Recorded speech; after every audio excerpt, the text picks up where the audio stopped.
მოგესალმებით, ძვირფასო მეგობრებო, ჩვენ ვაგრძელებთ აფხაზეთის საინფორმაციო ანალიტიკური ცენტრის მედია პროექტს სოხუმური ბრეხალოკა.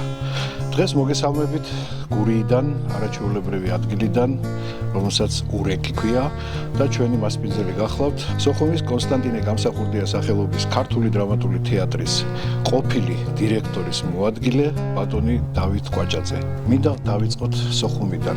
დღევანდელი გადმოსახედიდან, როგორ გვახსენდება სოხუმი, ახალგაზრდა თაობას და მომავალ თაობას მოუყვეთ ის კარგი ამბები, რაც ჩვენ სოხუმში გადახვდა წლების წინ. გავიხსენოთ. სოხუმი ჩემი აზრით მე დავიბადე, გავიზარდე და შეიძლება ამ კუთხითაც გამომივიდეს ვიკერძებული, მაგრამ ეს იყო რაღაც საქართველოს პატარა თაიგული, სადაც ყველა მეგობრობდა, ყველა ერთმანეთთან ეროვნების მიუხედავად, ყველა ნახულობდა საერთო ენას იმ სანაპიროზე, იმ თეატრში. სულ ყველგან ეხლა იყო მეგობრობა, ყველგან იყო თქმილი სიტყვა, ყველაფერი, მაგრამ ეს პოლიტიკური მხარე უკვე სხვა არის და ეს არევდარევა დაძაბულობა ლოგი ჩვენი ბრალიცარი გულახდელად რო გითხრათ იმათის რა თქმა უნდა რა ხდებოდა სოხუმის ბრეხალოვკაში? რა იყო ეს, რა ფენომენი იყო?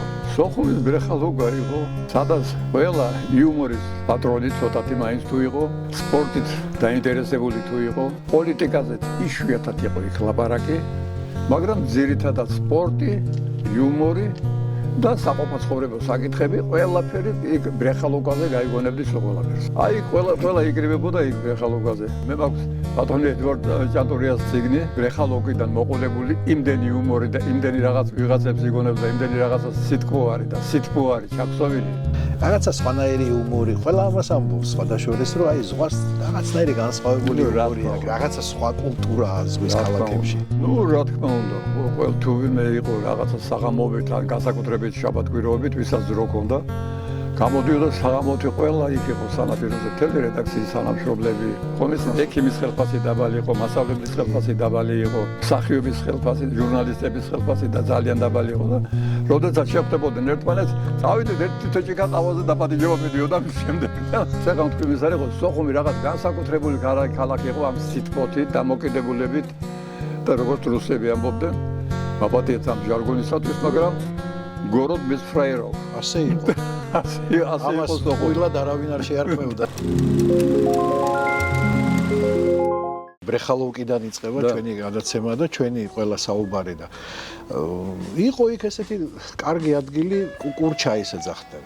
აი ამ კუკურჩაისთან დაკავშირებით რა გვახსენდება? კუკური ეს მაინც შეიძლება ოპკომის პირველი მდივნის სახელი ვერავის ვერ ეთქვა და გვარი, მაგრამ კუკური და მისი ჩაი ყველა მიცოდა მთელ სოხუმში. ხო თუ ვინმეს უნდოდა შეკრება და იქ ის ალბათ იცით რა, ეს კუკუნია სამი მთავრობის რაზვედკის ოფიცერი რომ იყო. სხედან ედიკ ჭანტურია, ვალტერ კიღურაძე, სადაც ბევრი ლაპარაკია, იქ იყო კგბ. კი ბატონო, კი ბატონო. ხო და სხედან და კიდე ბიჭები არიან და სვამენ კონიაკს. მოდის კუკუნია და ედიკა იუბნება იმ ოფიცერს. კუკურას ექნება იქანავე. ფრანგული კონიაკის ბოთლი ხوارა გაქვს. მოუტანეს სარიელი ფრანგული კონიაკი და ეს სოხუმის კონიაკი დამთვარი შაქარი იყო ნახევარი ჩაასხე შიგნით. მობრძანდი კუკუნია ახლა მირთვი ფრანგული კონიაკიო. და მოიდა კუკუნია დავიდა. ამათ შაიშიკებში ასხამენ და სვამენ. თქვენ არიცით სმა ესე არ უნდა და დაისხა პრინციპი რუმოჩკუ რუსულად. ბოლტანეს ის ფეხიანი. დაასხა შიგნით. დაყნასა უზნაიუტია ფრანცია, რა ფრანცია აგერ არის დამწვარი შაქრიდან გაკეთებული სოხუმის კონიაკიდან. უზნაიუტია ფრანცია და მეტი რა უნდათ ახლა დაწყვეტენ სიცილით. ხაჟბა იყო ასეთი ოპკომის საოლქო კომიტეტის პირველი მდივანი. მიხეილ ტემუროვიჩ, ვალიკო დადიანი გახსოვს ალბათ. ახლა ვალიკო ინტელიგენტი კაცი იყო, მაგრამ საათების დიდი მასტერი იყო. კი, საათების ხოდა. ყველა აფასებდა ახლა ოპკომის მდივანი და ისინი ვალიკო გადაიდი და როგორი. მივიდა ვალიკო. ბიჭო, შენზე ამბობენო, ესეო დიდი სპეციალისტი ხარ საათების დაიმესო და დანიელო და ესე მოგიდა. ხელი დაადა ჯერ ვალიკო და ისეთი და შუტკა ეტო სვეგო, შუტკა დიაბრაშაიტე на это внимание გორდა. ეს ახლა მიხეილ ტემუროვიჩი უყვება ვალიკოს რაღაც რას ამბობენ, მაგრამ აშაღერებს ვალიკოს იქეთაკე და Лахнауდა წავიდნენ ახლა განაგზეს და სანაპიროზე პირდაპირ. Ამბროს მიხეილ ტემუროვიჩ. Это вам от меня подарок. Მისა დაიხედა და საათი რა კოპკომი. ესე იგი ისე ტექნიკურად დააცალა, ხო? მეორე იყო ლეო ფილფანი, ვიქტორ ნინიძე, გურამ ხურცილავა იყო. დავლიეთ, კარგად გამოვედით, ეხლა ვდგებართ გასტრონომის წინ და სასურველ ყვარჩელის წინ. და იქიდან მოდიან კობახია მოდის, ვოკობის პირველი დივანი, იუსტიციის მინისტრი კოტე სიჩინავა, დიდებული პიროვნება, დიდებული ქართველი, ძალიან კარგი ისეთი და მოდიან ესენი და ვიქტორ ნინიძე დგას ეგრე. მიყდობილი დაფნის ხეები რო იყიდა. აი დაინახა შავარდაძე და ეხლა ის რაღაც ჩვენსკე წამოვიდა. ეხლა ნახე რა გავაკეთო და რა. მივიდა და ბატონო ედუარდ გამარჯობათო ვიქტორ ეუბნება ნინიძე. ვიცანითო? და ეხლა იქნება უხერხულ მდგომარეობაში არ შევაყენო და კოტე სიჩინავამ დაასრულა. ვინ არის ცნობს ეხლა ვიქტორ ნინიძესო საქართველოს სახალხო არტისტო და ესა და შავარდაძე ასეჯარი. იცანი ვიქტორა, გიცანი შენ არ იყავი ველოსიპედი რო წამართვი ხიდის სავშიო? პატარაობის ის გაუხსენა, რამე ხსენება კონდა. ჩემთვის ეხლა ყველაფერი არის, ოღონდ ჩემი თეატრი. მე 20 წელს ვიყავი თეატრში როცა მივედი. როდესაც ქართული და აფხაზური თეატრის გაყოფის საკითხი დადგა, ამის შესახებ თეატრში არ ყოფილა ლაპარაკი. ეხლა ვინ რას იტყვის, ვინ რას დაიჩემებს, ვინ რაღაცა, მაგრამ მე გეტყვი ზუსტად, მე ვარ პირველი პირი, რომელმაც იცის ეს ყველაფერი. ერთ დღეს მოდის დათო ცისკარიშვილი და მეუბნება, "ვარაფერი გაგიგია შენ." რაზე მეუთხარ, აი თეატრის შესახებ. რატო ჩვენ აფხაზური თეატრი ვართო? რატო ვართ აფხაზური თეატრი მეთქე? წავიდეთო და გამიყვანა დათო ცისკარიშვილმა, მაშინდელმა მთავარმა რეჟისორმა, ქართული დასის და წერია აფხაზკი государственный драматический театр имени Чамба. ქართული არ არის რახსენები. და როგორ? დავჯექეთ მე და დათო ცისკარიშვილი ვისაუბრეთ. ჯერ გადმოვრეკეთ თბილისში, მე ჩავედი თბილისში, შევხვდი კულტურის მინისტრის მოადგილეს იაკაშვილს. იაკაშვილი ჩამოვიდა, მე დასს გავაგებინეთ, შევატყობინეთ. ყველაფერი ჩამოვიდა იაკაშვილი და დელეგაციასაც შევედით ბორის ადლიევასთან. ბორის ადლიევა მოგვისმინა და დირექტორი იყო მაშინ შარახ პაჩალია, ორივე თეატრის, აფხაზური და ქართული დასის. მოგვისმინა კარგად და ამ საკითხის მოგვარება შეიძლებაო და ბორის ადლიევა არ იყო შოვინისტი კაცი, არასოდეს ძალიან ვაჟკაცი კაცი იყო, ყველა აფხაზი, კარგი აფხაზი იყო, როგორც იტყვიან ისე და დედით ქართველი იყო სხვათა შორის. ძალიან თბილად მიგვიყო ყველაფერი, იაკაშვილმაც თავისი თქვა, ჩვენი უთხარით, თუ გაყოფა იყოს. ჩვენ აფხაზები ერთი თეატრი გვაქვს და ვერსაც ვერ წავალთ. თქვენ დარჩით, ჩვენ გავალთ. ოღონდ არ გახვიდეთ შარახ პაჩალია და კიდე ზოგიერთები მოვიდნენ და გთხოვეს. ჩვენ დავაწერთ ქართული თეატრი, მე და დათო ცისკარიშვილი წავედით, ვეძებეთ შენობები, ისე რომ არავისთვის არაფერი გვითქვამს. შემდეგ ჩამოვიდნენ თბილისიდან და შევხვდით კულტურის მინისტრს, აფხაზეთის მთავრობას და რუსთაველის პარკში უნდა აშენდეს ქართული თეატრი. ეს ეხლა რო არ გადაეფიქრებინათ, უცებ მე რუსულ გაზეთში ვაცნობე. ამისათვის კარგად მომხდა. რა თქმა უნდა. შემდეგ შეიცვალა ყველაფერი იქ-აქ და რემონტი მიდიოდა პიონერთა სასახლეში. დავთანხმდით იქ შესვლას, დამეთანხმებიან ჩემი უფროსი და ჩემი თანატოლები, ვინც იყვნენ იმ პერიოდში ცოტანი დავრჩით. არაფერი დამიკლია, რომ ის ამეწყო. ტექნიკურად, ფინანსურად, ყველაფერი, რაც შემიმაზე, ახლა შემოქმედებითად მე არაფერი მაშინ არ ვიყავი, მაგრამ ყველაფერი გავაკეთე და მეტრაბახება დღესაც სოხუმის თეატრისათვის მე რაც გამიკეთებია, თამამად დავდივარ. ბოლოს სადაც ქართული თეატრი იყო, ეს კამერული მუსიკა. ის უნდა ყოფილიყო საკონცერტო დარბაზი. ვლადიმერ ბიკამბა იყო აღმასკომის თავმჯდომარე, იმისი განკარგულებით. შემდეგ მივედით იმასთან მთავრობაში ჩავრიეთ რაღაცები და სანამ აშენდება და მოგვარდება ქართული თეატრის საკითხი, ეს შენობა გადმოეცა ჩვენთვის. ის შენობა სხვათაშორის დაწყებული იყო, უკვე მთავრდებოდა.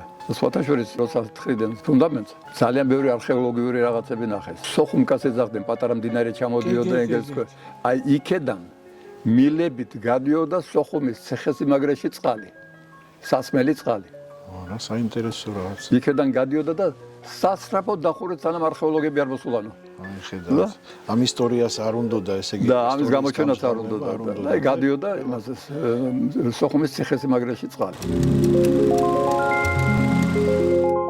აი თეატრის კურიოზები უფრო კარგად იცნო ჩვენი მე კარგ მეგობარს გოჩა დამენიას და მაღაზია მე მასხრობდი რაც იცი გოჩა დამენიას მამა ჟორა და გოგი კარგი მეგობრები იყვნენ. ჟორა დამენია ყოფილი რუსთაველის თეატრის მსახიობი ყოფილა თავის დროზე. და შემდეგ გადმოვიდა სცენაში მშობლებთან დაინახა და ტელეფონზე ელაპარაკება ჟორა გოგის და გოგი ემასხრება ჟორას გოჭი ჩამოიტანე ჟორა და ჩამოდიო და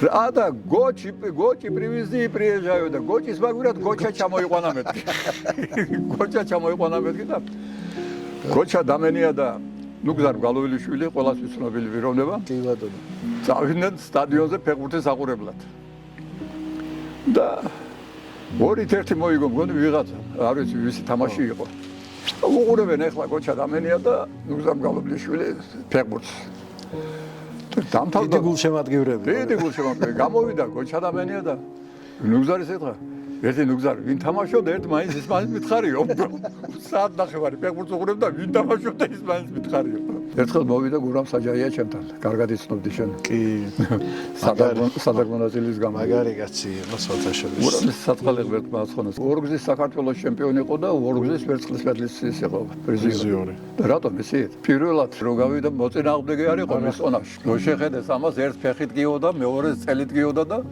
აგი მაინც გიწევება და ამით მიიღო ოქროს პირველი ადგილი ამით აიღო. მასხროდით გურამისთან ესე შეხუმრებული ვიყავით და მოვიდა გურამი ქართული თეატრი უკვე ცალკე ვართ. ბატონო დათო ვიშველი რამე ვერა და გემი კარელია ჩამოდგავო. მეზღვაურები გავიცანითო. კაპიტნის თანაშემწეები გვითხრაო. ფეხბურთი ვითამაშოთო. თუ ჩვენ წავაგეთო, გემზე მოგიწევთ და რესტორანს კისრულობ და პორმარიცო. თუ თქვენ წავაგეთო, თქვენი კისრეთო, ესე გვითხრეს. გავხედი ახლა გურამ საჯაია ისი მორბენალია აი ესეთი ჩავსკნელი ნუ კარგი გურამ რა გინდა ჩემგან მეთქი და ფორმა როგორ გადავურეკე გურამის კაპისკირიას და ფორმები კი მოვიდა და მიცემ ფორმები ჩააცვეს ამათ საღამოს მოდის ამის შემდეგ გურამ საჯაია და ჯემალ ქირია ჩემთან დაძიდან კაბინეტში რა გვეშველება რა ქანი უნდა იგისრონ ავაგეთ ერევნის არარატი გამახსენდა 11-1 წავაგეთო 11-1 წარმოგიდგენია არ დამენახოთ აქ მეუთხარი ბავშვი და ახლა კაპიტანიც მასში არისო რა ქვია ნართავში სხედანო რესტორანში გველოდებიანო და სხედან სულ და ფული ჩვენ არ გვაქვს ჩემულზე თამაშობდით მეუთხარი დავწერე ეს ბრძანება სოხუმის ქართული თეატრის შერწყმისათვის ამას ვითომ ფეხბურთელებს გამოეცხადოთ საყვედური გამოეცხადოთ არა ფეხბურთელები განთავისუფლებული იქნენ სამუშაოდან რუსულად დავწერე რა თქმა უნდა და ეს კაპიტანს გადაეცი ჩემგან მეუთხარი რა თქვენ ფული მოვალ მეუთხარი და ყველაფერი იქნება წავიდა და გადაცეს ეს წერილი კაპიტანს ერთმანეთს აწვდიან ამ წერილს ნარეგები და ესენი კვდებიან სიცილით დაგორდნენ მიბუდი платить ребята не надо уже хватит смеяться და ესენი შერწყმილები შემარცხინეს იქა ფულის მე გადახმახტებინეს რესტორანს და რა ვიცი, საიდან დაიწყო არ ვიცი, ყველაფერი ეხლა თვალწინ მიდგება, თვალწინ ტრიალებს, ყველაფერი ახალგაზრდები, მეგობრები, ვასო გუდიაშვილი ჩამოვიდა საწყალ ღმერთმა აცხონოს, ძალიან შემაქო, ჩემთვის მეტი რა იყო საჭირო. თქვა უნდა. ეს ერთი პატარა როლი მქონდა და არაფერი არ ვიცი, ეს უნდა იყოს თამადად თუ იმაში მეორე იმაზე პრემიერის მეორე დღეს ერთი 10 კაცი შევიკრიბე. რას ვიტყოდი ახლა ჩემი სტუდენტური და ჩემი ლექსები რაღაცა ორი ლექსი მქონდა დაბეჭდილი 16 წელს რო ვიყავი შეყვარებული ვიყავი და ლექსებს წერდი მაშინ. ხო და ეს წაუკითხე და ბახტოვანებული წავიდა. ძალიან პატივსერდა ოტია იოსელიანი. სანამ მე გადავრუნდება იქ მე და ლიანა მიქაშავიძეზე მე ბუხუთის თამაშობდი ლიანა ცაგოს. ნუ ლიანაზე რო თქვა ახლა რო გადავუხვიო ლიანას ლამაზი ქალი მე სოხუმში არ მინახა ჩემზე 10 წელი უფროსია მეტი თუ არა. როდესაც თამაშობდი სპექტაკლში ჩვენზე დაწერა ოტია იოსელიანი რომ ასეთი ხალასი წყვილი მე ჯერ არც თეატრში არ მინახია საქართველოში ვინც კი თამაშა ესენია. ასეთი თეატრიდან ზემოკილასურელი ბიჭი მუშაობდა ჩვენთან ბრძოლად. ეს აფხაზური და ქართული ერთად რომ ვიყავით მაშინ. ჯარში მიყავთ და მამამისმა გააკეთა დიდი საქართველოს სუფრა ერთი 150-200 კაცი და შეფასი ისეთი ფორმალები გააკეთა. ნუ გასაცილებელი. თეატრს დაგვიძახა ორივე თეატრს ვისაც სურვილი აქვს ბორძადით და წავედით ამირანთანია გახსოვს ალბათ ეს დიდი იუმორის პატრონი. წავედით აფხაზური თეატრიდან ქართული თეატრიდან და ვიყავით ახლა და ახალგაზრდები ვართ მაშინ ახალგაზრდები ვიყავით. მივედი სხედვართ თამადა დასვეს და იყო ჩვენთან ალიოშა ფილია. ერთი ბერიას გადანასახლები კაცი ციმბირში მე მგონი კაცის ხორცის ხონდა ნაჭამი არ ამბობდა თუ არა ეს რომ მოყვებოდა და ცოტა ნერვიულიც იყო მაგრამ ძალიან გულკეთილი ძალიან კარგი ადამიანი ესეთი და მაგრამ ნერვიული იყო ტრადიციული აფხაზი იყო ლიხრიდან თანაც და დაუსვეს წინ საპატივცემულო მისი ხნის კაცი და გადადის ალიოშასთან ალავერს. Алексей, уважаемый, და თანაც კაც თვალი ესე უშვება რაღაცა. გაურბის. ეს გაურბის და ესე შვება. ერთხელ ორჯერ არის და ეხლა ამან თავი ალიოშამ. მეორეჯერ არის და თვალი ეხლა და ალიოშა уважаемый ალავერდი და ამირანეზის ჩვენ და ალიოშა შუაში. შიში ამირან. Что это человек меня моргает. ამირანის ეხლა იუმორი რა ის არის და და რაღაცას ელაპარაკება და Алёша, не знаю, что он хочет.